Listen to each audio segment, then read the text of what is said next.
Hello दोस्तों आज हम आपको बताएंगे कि SpeedPlus9 सॉफ्टवेयर में आपने फार्मा बिजनेस को कैसे मैनेज करना है। आपने एक मेडिसिन शॉप को, एक केमिस्ट शॉप को कैसे इसमें मेंटेन करना है, कैसे उसके प्रोडक्ट्स बनाने हैं, क्या क्या उसमें सेटिंग करनी है और कैसे उसकी सेल की एंट्री करनी है, रिटेल सेल की, होलसेल की, कैसे कैसे उसमें एंट्री करनी है। ये सारा कुछ हम आपको इस वीडियो में बताएंगे। मैंने SpeedPlus9 पहले से ओपन करके रखा है। हम यहाँ पर सबसे पहले एक कंपनी क्रिएट करते हैं। ये लीजिए, हम यहाँ पर क्रिएट ए न्यू कंपनी पे क्लिक करके यहाँ पर कंपनी बना लेते हैं। जैसे मैंने बना लिया डेमो फार्मा, तो ये हमारी कंपनी क्रिएट हो गई। यहाँ पर उसका यूज़र नेम और पासवर्ड 11 बाय डिफ़ॉल्ट ही होता है। तो दोस्तों यहाँ पर आप देख सकते हैं, आपके सामने एक डैशबोर्ड ओपन हो जाता है कि आज की डेट में आपकी कितनी सेल है, कितनी परचेज है, कितनी बैंकिंग है। सबसे पहले तो हम क्या करेंगे, इसमें अपने प्रोडक्ट्स बनाएंगे। जो भी प्रोडक्ट्स में हम डील करते हैं, जो भी हमारी मेडिसिन्स हैं, उनकी लिस्ट हम इसमें क्रिएट करेंगे।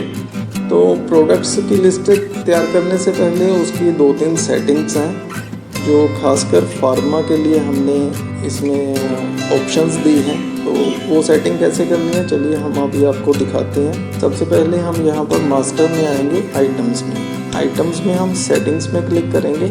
फार्मा में हर आइटम का बैच होता है, तो बैच को आपने कहाँ से एक्टिवेट करना है। बैच एक्टिवेट करने के लिए हम यहाँ पर सब आइटम मास्टर पे क्लिक करेंगे। नंबर ऑफ सब आइटम हम इसका नाम दे देते हैं बैच नंबर। इसकी एक्सपायरी और मैन्युफैक्चरिंग को भी हम यहाँ पर टिक कर लेते हैं, बिकॉज फार्मा में एक्सपायरी और मैन्युफैक्चरिंग तो डेफिनेटली मस्ट है, तो इसलिए हम यहाँ पर इसको टिक कर लेंगे। दूसरी सेटिंग है, इसमें हमें सॉल्ट की ज़रूरत भी पड़ती है। Salt means composition. आपके प्रोडक्ट्स में क्या क्या कौन कौन से सॉल्ट हैं वो डालने के लिए हम यहाँ पर इसको सॉल्ट को टिक कर लेंगे। और चेक पॉइंट्स को ऑन कर लेंगे। चेक पॉइंट्स होते हैं, कुछ मेडिसिन्स ऐसी होती हैं जो नारकोटिक्स या शेड्यूल H में, शेड्यूल H1 में या NTTB में आती हैं, तो उनको मेंटेन करने के लिए कि कौन सी आइटम आपकी शेड्यूल H में है या H1 में है, तो उसको मेंटेन करने के लिए हम उसके चेक पॉइंट बना लेते हैं। यहाँ पर मैंने 4 चेक पॉइंट बना लिए। रिक्वायर्ड चेक पॉइंट 1 और इसका नाम मैं दे देता हूँ शेड्यूल H। दूसरे चेक पॉइंट का नाम मैं दे देता हूँ शेड्यूल H1। थर्ड का मैं नाम दे देता हूँ नारकोटिक्स। फोर्थ का नाम दे देता हूँ NTTB। तो ये हमारे अलग अलग चेक पॉइंट्स बन गए। तो अभी हमने इसको अप्लाई किया। तो यहाँ पर इतना करने से हमारी फार्मा के रिलेटेड सेटिंग जो है, प्रोडक्ट की जो सेटिंग है, वो सारी कंप्लीट हो जाती है। अभी हम एक आइटम की एंट्री करके आपको दिखाते हैं कैसे करनी है। यहाँ पर हम न्यू पे क्लिक करते हैं। आइटम का नाम मैंने डाल दिया, जैसे क्रॉसिंग डाल दिया, शॉर्ट नेम CN कुछ भी डाल दिया। यहाँ पर वो कितने परसेंटेज में आती है, कौन सी कंपनी की है, कौन से ग्रुप की है। यहाँ पर सॉल्ट आता है। सॉल्ट में उसकी कंपोजिशन क्या है, उसमें कौन सा सॉल्ट है, मैंने डाल दिया उसमें पैरासीटामोल है। और ये सॉल्ट लिस्ट जो है, आप जैसे जैसे इसमें एंट्री करते जाएंगे वो ऑटोमेटिकली लिस्ट प्रिपेयर होती जाएगी। नेक्स्ट टाइम P दबाने से पैरासीटामोल अपने आप आएगा। अभी हम एक प्राइमरी यूनिट बना लेते हैं। यहाँ पर मैंने प्लस करके प्राइमरी यूनिट बनाया। एक स्ट्रिप में अलग अलग टैबलेट्स होती हैं। यहाँ पर मैं उसका अल्टरनेटिव यूनिट बना लेता हूँ टैबलेट्स, बिकॉज हमने ये देखना है कि कितनी स्ट्रिप पड़ी हैं और कितने टैबलेट्स हैं हमारे पास। तो एक स्ट्रिप में कितनी टैबलेट आती हैं उसका कन्वर्जन फैक्टर डाल देंगे कि 15 टैबलेट्स आती हैं। और प्राइस जो है, जो भी आप रेट नीचे देने वाले हैं, बताने वाले हैं, वो स्ट्रिप का प्राइस है या टैबलेट का प्राइस है। तो यहाँ पर जनरली स्ट्रिप भी रखना है हमने। और ये देखिए, जो हमने चेक पॉइंट्स बनाए थे वो आपके सामने यहाँ पर डिस्प्ले हो रही हैं। मीन्स ये आइटम आपकी शेड्यूल H में है तो इसको टिक कर देंगे, H1 में है तो इसको यहाँ से टिक कर देंगे, नारकोटिक्स आइटम है तो वो टिक कर देंगे, NTTB है तो इसको टिक कर देंगे। बट कोई भी नहीं है तो इसको, इन सब को हम अनटिक रखेंगे। मेंटेन बैच नंबर, देखिए फार्मा में बैच तो हर आइटम का होता है, इसलिए मैं यहाँ पर इसको मेंटेन कर लेता हूँ। बैच नंबर मैंने यहाँ पर कोई भी डाल दिया, जो भी बैच की हमारे पास आइटम्स आ रही हैं। एक्सपायरी डेट हमने डालनी है month/year। मैन्युफैक्चरिंग डेट हमने डालनी है month/year करके। और सेल प्राइस हमने इसका डाल दिया, जैसे 15 है MRP इसका 20 रुपये है। बेसिक प्राइस होता है जिस रेट से कंपनी से आइटम्स डिस्ट्रीब्यूटर को ट्रांसफ़र होते हैं, वो बेसिक प्राइस होता है। तो हमने यहाँ पर बेसिक प्राइस डाल दिया, मान लो 10 रुपये। बेसिक प्राइस के ऊपर खर्चा लगने के बाद हमारी कितनी कॉस्ट बनी वो यहाँ पर हम डालते हैं। परचेज़ प्राइस 11 रुपये।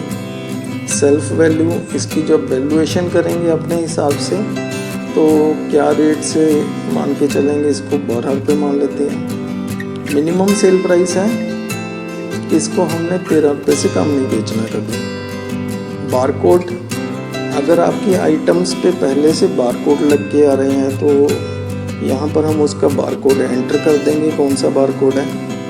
अदरवाइज़ हम इसको ब्लैंक छोड़ देंगे, सॉफ्टवेयर अपने आप बारकोड इसका बना लेगा, एक यूनिक बारकोड बना लेगा। यहाँ पर हमने बताना है opening quantity in strip, means हमारे पास ऑलरेडी 10 स्ट्रिप पड़ी हैं और लूज़ कितने पड़े हैं। लूज़ मेरे पास पड़े हैं 5 गोली लूज़ पड़ी हैं, 10 स्ट्रिप पड़ी हैं। तो उसकी वैल्यू कितनी बनी आप देख सकते हैं, 124 रुपये वैल्यू बनी। अभी मैं यहाँ पर दूसरा बैच बना लेता हूँ। एक ये सेकंड बैच का मेरे पास सामान आया, इसकी जो एक्सपायरी डेट है वो है 6, इसका रेट है 18 रुपये, और इसका 25 रुपये, इसका 12 रुपये। यहाँ पर अभी हमने एक नया फीचर इंट्रोड्यूस किया है बैच कॉपी करने का। आप एंट्री टाइम पे ही बैच को कॉपी कर सकती हैं। उसकी क्वांटिटी, ओपनिंग क्वांटिटी कम ज़्यादा करनी है तो हम यहाँ पर कर सकते हैं। तो ये आप देख सकते हैं, इसमें अभी हमने प्रोडक्ट की एंट्री कर ली है, एक आइटम क्रिएट करी, उसके बैचेस लगा दिए। ये आइटम की लिस्ट आपके सामने बन रही है। अभी हम आपको दिखाते हैं कि इसमें आपने सेल की एंट्री कैसे करनी है। सेल होता है होलसेल के लिए, POS पॉइंट ऑफ सेल होता है रिटेल के लिए।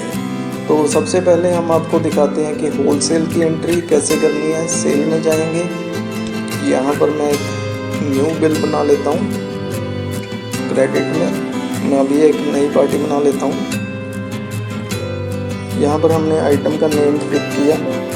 आइटम का नेम पिक करते ही उसके जो भी अवेलेबल बैचेस हैं वो सारे आपके सामने आ गए। आप देख सकते हैं यहाँ पर बैच का नंबर आ रहा है, एक्सपायरी डेट आ रही है और MRP वगैरह उसके रिलेटेड सारी इन्फॉर्मेशन आपके सामने आ रही है। कोई भी बैच आप सर्च करना चाहते हैं यहाँ से आप सर्च भी कर सकते हैं। यहाँ पर ही खड़े खड़े आपने नया बैच बनाना है तो यहाँ पर आप प्लस पे क्लिक करके नया बैच बना सकते हैं। F3 दबा के भी नया बैच बना सकते हैं।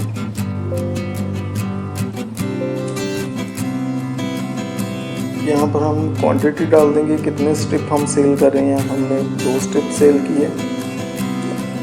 क्या रेट था 14 रुपीज़ और उसकी बेसिक अमाउंट बनी 28। तो ये लीजिए, ये आपकी नेट वैल्यू बन गई। अभी हम उसी आइटम को दोबारा से पिक करते हैं। देखिए फार्मम में क्या होता है, कंपनी की तरफ से स्कीम्स आती रहती हैं। जैसे कंपनी की तरफ से 2+1 की स्कीम आ गई कि कस्टमर अगर 2 पीस परचेज़ करता है, 2 स्ट्रिप परचेज़ करता है तो उसको आपने 1 स्ट्रिप फ्री में देनी है साथ में। वही स्कीम्स आगे अपने कस्टमर को ट्रांसफ़र करनी होती हैं।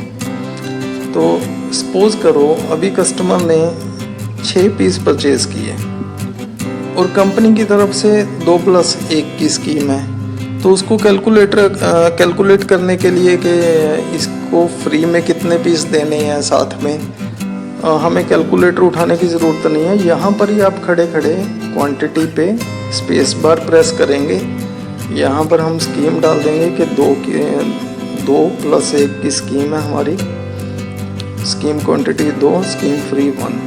तो इसको डाल के एंटर करेंगे तो आप देख सकते हैं कि फ्री ऑटोमेटिकली 3 पीस आ गया। मीन्स हमें कैलकुलेटर उठाने की कोई ज़रूरत नहीं है। अभी दूसरा केस क्या है कि कंपनी की तरफ से 2+1 की स्कीम है। कस्टमर आया, कस्टमर ने 4 पीस परचेज़ किए और उसने बोला कि सर मुझे फ्री वाले की साथ में ज़रूरत नहीं है, जो भी आपकी स्कीम बनती है वो मुझे एडजस्ट कर दीजिए, मेरे अमाउंट में एडजस्ट कर दीजिए। रेट तो 18 रुपये है, ठीक है, नो प्रॉब्लम, आप उसकी अमाउंट कम कर दीजिए। तो अभी उसकी अमाउंट कम करने के लिए हमें अलग से कैलकुलेटर उठा के उसकी कैलकुलेशन करने की कोई ज़रूरत नहीं है। यहाँ पर ही आप फ्री में खड़े खड़े स्पेस बार प्रेस करेंगे, स्कीम डालेंगे कि 2+21 के साथ स्कीम आई हुई है, तो आप देख सकते हैं कि उसकी जो अमाउंट थी वो 72 ना होके 48 बन गई। अभी थर्ड केस क्या होता है, कस्टमर कहता है कि सर जो भी स्कीम है ना उसको रेट में एडजस्ट कर दीजिए। मीन्स अगर आपकी सपोज मैंने 4 स्ट्रिप्स ली, रेट है 18 रुपये, तो आप इसका रेट ही कम कर दीजिए, मुझे फ्री वाले की ज़रूरत नहीं है साथ में। तो हमने यहाँ पर क्या करना है, हमने यहाँ पर इसको स्पेस बार पे प्रेस करना है। स्कीम क्वांटिटी डाल दी 2, स्कीम फ्री डाल दी 1, रेट है 18 रुपये। तो अगर 2+1 की स्कीम है और रेट 18 रुपये है तो उसका रेट कितना रह जाएगा, 12 रुपये। तो यहाँ पर आप देखिए 48 रुपीज़ बन गए और बाकी का जो नेट वैल्यू वो बन गई आपकी 57। पहले वाले में और दूसरे वाले में फ़र्क ये है कि पहले सिर्फ अमाउंट, बेसिक अमाउंट एडजस्ट होती थी, इसमें रेट भी एडजस्ट होता है और बेसिक अमाउंट भी एडजस्ट होती है। तो ये तो थी होलसेल की एंट्री। अभी मैं इसको सेव करके आपको इसके बिल का प्रिंट आउट भी दिखा देता हूँ कैसे है। तो ये देखिए इसका बिल का प्रीव्यू आ गया आपके सामने। तो एक ही एंट्री करने से आपकी सारी रिपोर्ट्स ऑटोमेटिकली रेडी हो जाती हैं। यहाँ पर आप देख सकते हैं इसका डे बुक, लेजर,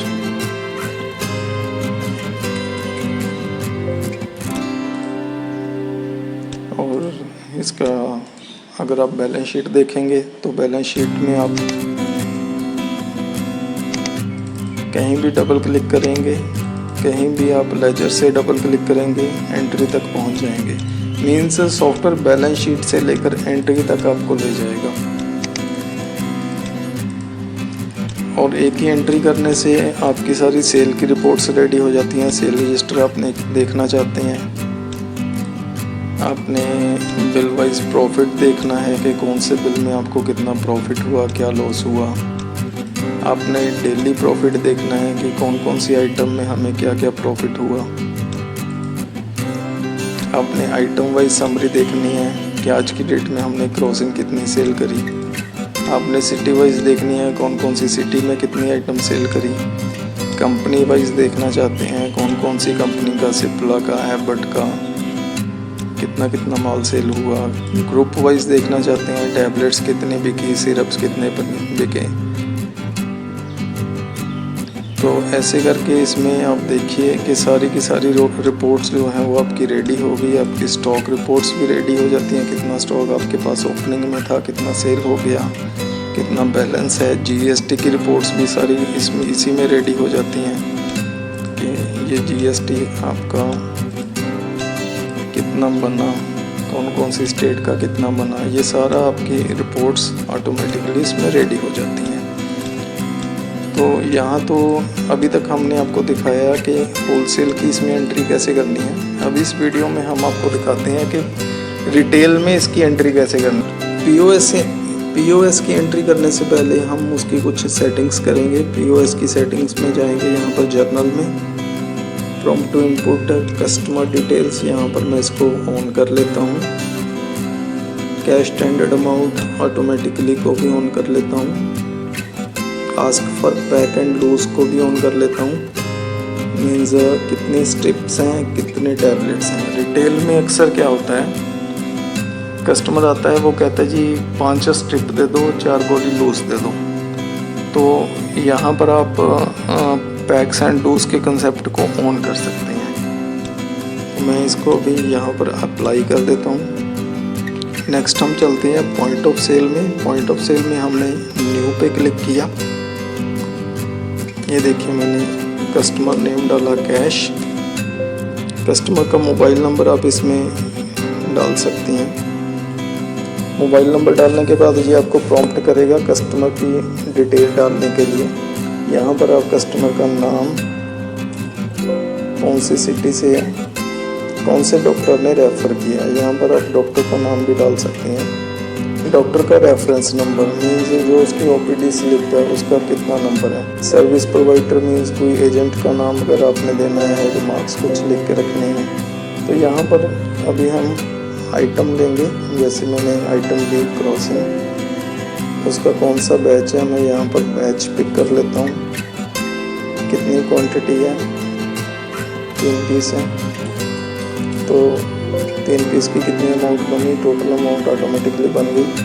अभी हम यही आइटम दोबारा से पिक कर लेते हैं, कौन सा बैच है, कितनी क्वांटिटी है, हम यहाँ पर उसको, यहाँ पर आप देख सकते हैं कि नीचे लिस्ट में पूरी डिटेल आपको शो हो रही है, कौन सी आइटम है, कौन से बैच की है, कितना उसका बारकोड है और कितना MRP है। मीन्स कभी भी आपने उसको मैच करना है तो यहाँ से ही आप उसको मैच कर सकते हैं। MRP के अकॉर्डिंग, क्वांटिटी के अकॉर्डिंग आप उसको मैच करके देख सकते हैं।